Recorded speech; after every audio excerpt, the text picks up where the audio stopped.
Rapaziada, tudo tranquilo? Estamos chegando para mais um vídeo no canal. Nesse momento vou estar comentando com vocês, galera, sobre a classificação de Marrocos. Marrocos eliminou a Espanha na Copa do Mundo, nas oitavas de final. Resultado em si surpreendente. Hoje a gente pode dizer que o futebol, mais uma vez, nos proporcionou grandes histórias, né? Histórias emocionantes, porque a vitória de Marrocos sobre a Espanha, após disputa de pênalti, a drama, a emoção nas arquibancadas ou dos jogadores que estiverem em campo, após o apito final, após o Hakimi definir a parada, realmente demonstra o quanto que essas histórias são diferentes, né? O quanto que o futebol valoriza equipes que trabalham, equipes que sofrem para estar numa Copa do Mundo, ou que vencem um leão a cada disputa para estar na Copa do Mundo. Então, Marrocos passando do jeito que foi bem merecido, sendo sincero para vocês. A Espanha não fez um jogo, digamos que dominante, um jogo para vencer, e teve até engraçado comentar com vocês aqui, porque o próximo final do jogo, eu até comentei, eu falei, caraca, poxa, tomara que Marrocos passe nisso tudo, né? A Espanha não jogou tanta bola para vencer, e aconteceu, né? Aconteceu um milagre, algo inacreditável para muitas pessoas. Marrocos passou de fase. Eu tenho algumas considerações bem bacanas para vocês sobre alguns personagens, o destaque desse time de Marrocos até então nessa Copa do Mundo, a eliminação da Espanha também favorita, cotada. Tem algumas considerações bem bacanas para vocês sobre essa classificação de Marrocos. Antes mesmo de estar comentando com vocês um pouquinho mais sobre esse assunto, vou estar te convidando a se inscrever no canal, a ativar a notificação, e muito importante aqui sua colaboração. Eu falo isso a cada vídeo, é uma verdade. Você que está assistindo pode até achar repetitivo, algo decorado. Estou falando para quem me acompanha aqui diariamente, mas é uma verdade. Eu tenho uma meta para bater 1000 inscritos aqui no YouTube, minha primeira meta no canal, então preciso muito da sua ajuda, da sua moral, da sua força nisso tudo. Clica nesse botão vermelho, faça inscrição, vai fortalecer muito essa correria. Queria muito bater essa meta até o final desse ano. Já estamos em dezembro, daqui a algumas semanas vai acabar o ano. Ficaria muito contente se eu virasse o ano batendo essa meta. Então, dá uma força, se inscreve, fortalece essa correria. Dá uma olhada também nas playlists, onde tem separado os principais assuntos que eu comento com mais frequência aqui. Tem ali uma parte só sobre Copa do Mundo, mas se você quiser ver outros assuntos, tem lá também sobre os clubes, jogadores, treinadores, minha presença em jogos na arquibancada, geralmente do Flamengo, no Maracanã. Tem um torneio de favela que tem aqui na comunidade. Caraca, tem muitas coisas boas nesse canal sobre futebol. Eu vou deixar o lema que vocês já estão acostumados a cada vídeo. Avisa lá que o Jonathan Lucas tem um canal no YouTube, é verdade, pode espalhar para geral. Rapaziada, um resultado em si surpreendente, Marrocos passando de fase. Vale lembrar que a Espanha era cotada a ser campeã da Copa do Mundo, muito também pela aquela estreia, né, aquela goleada contra a Costa Rica, né, no primeiro jogo. A gente também tem uma... o povo é engraçado em si, né? Vamos incluir nessa também, né? A gente viu uma goleada estreia de Copa do Mundo e já acha que, ó, olha que seleção diferente, que futebol envolvente, dá para ser campeã.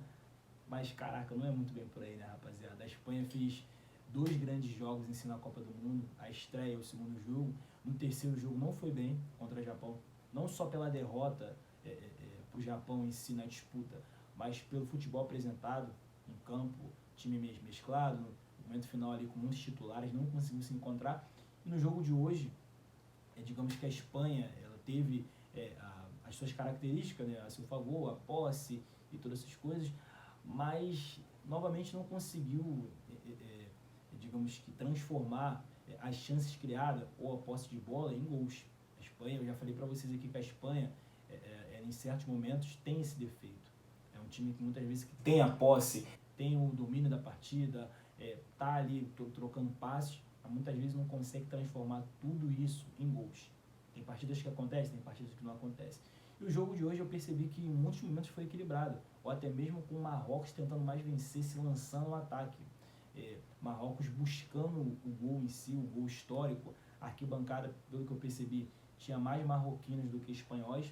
Eu acredito que isso fez muita diferença na disputa, porque os caras se entregaram para valer na disputa e fizeram história. Porque do jeito que aconteceu, tá? Terminar a partida zerada no tempo normal, também na prorrogação, e ir para uma disputa de pênalti e a Espanha não acertar nenhuma cobrança, foi incrível, sabe? Foi espetacular. E para Marrocos estar bem na Copa do Mundo em si, para Marrocos estar com, passando de fase, todas essas coisas, fazendo história na Copa do Mundo, a cada jogo, a cada disputa, é muito por 2 personagens. Claro que tem um conjunto, tem um time encaixadinho, fechadinho em si, com boas ideias, o time bem distribuído em campo, mas tem dois jogadores que não tem como a gente não comentar, né? Primeiro tem que falar do Hakimi. Hakimi, nesse jogo determinante, a batida final foi dele, uma cavadinha espetacular contra um grande goleiro, vamos ser sinceros, uma batida diferente ali, numa frieza absurda, talvez no momento mais importante da história para o país em Copa do Mundo. O moleque foi lá e deu uma cavadinha. Eu tenho até aqui, rapaziada, a estatística do Hakimi até então na Copa do Mundo, para vocês entenderem o quanto esse cara tem sido importante para Marrocos. Eu comentei com vocês aqui uma outra resenha que eu falei sobre Marrocos, que o Hakimi não estava marcando tantos gols igual o Ziyech, que eu já vou falar sobre ele também, mas o Hakimi tem sido fundamental nesse meio de campo de Marrocos.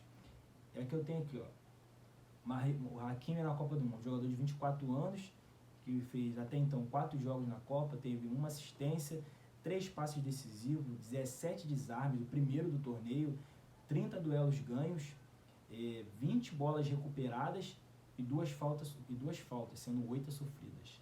Então, o Hakimi, nisso tudo, para Marrocos, ele foi fundamental.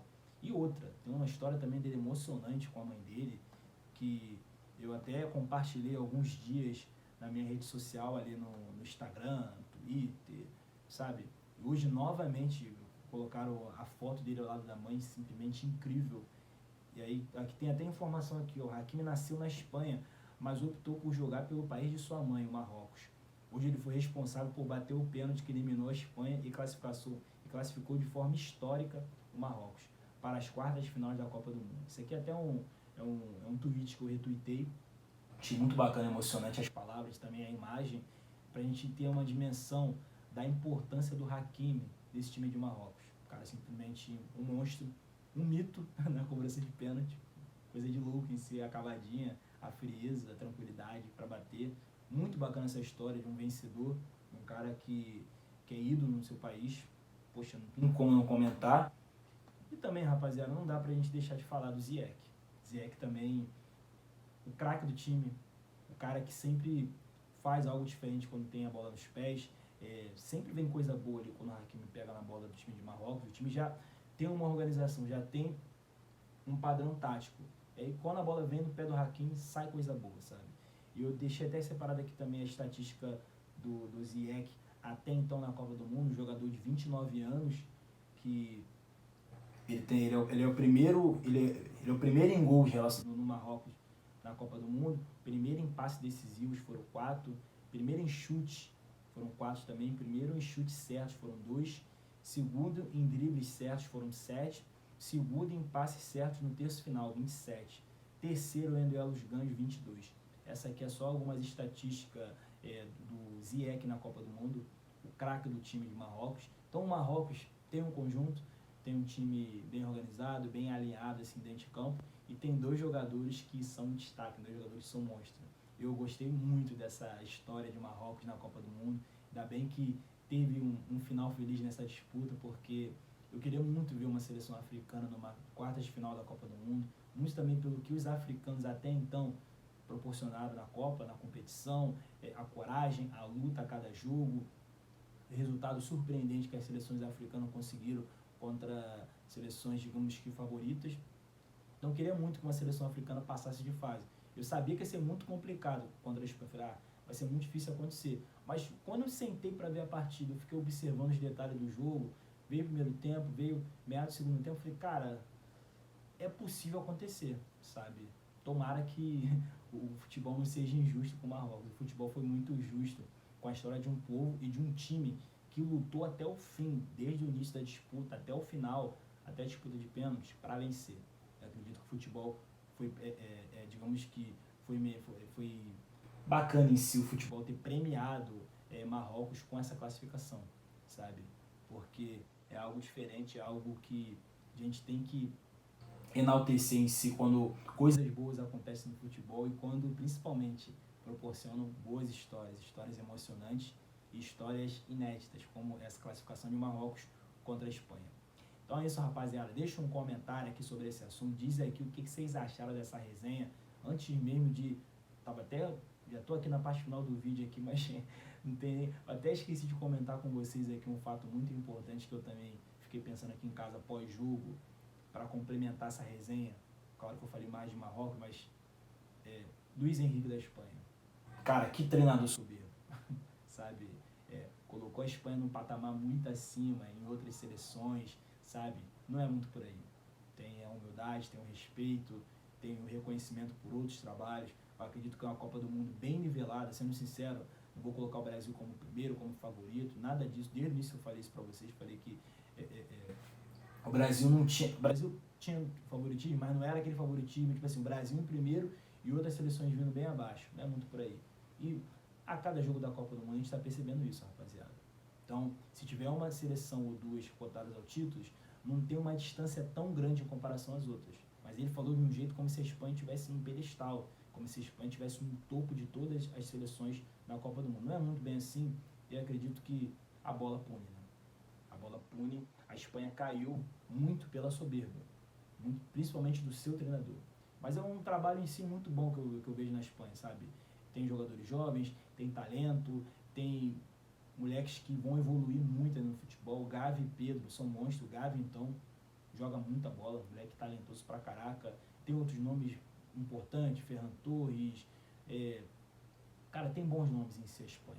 Então esse time ainda pode evoluir, mas vejo também que caiu muito por essa parte do ego, da vaidade, da soberba. Isso foi muito determinante. Então é isso, rapaziada. Agora sim, deixe seu comentário, deixa sua curtida aqui para fortalecer, faz sua inscrição no canal, dá uma moral aqui para esse conteúdo alcançar outras pessoas. E é isso, rapaziada. Tamo junto!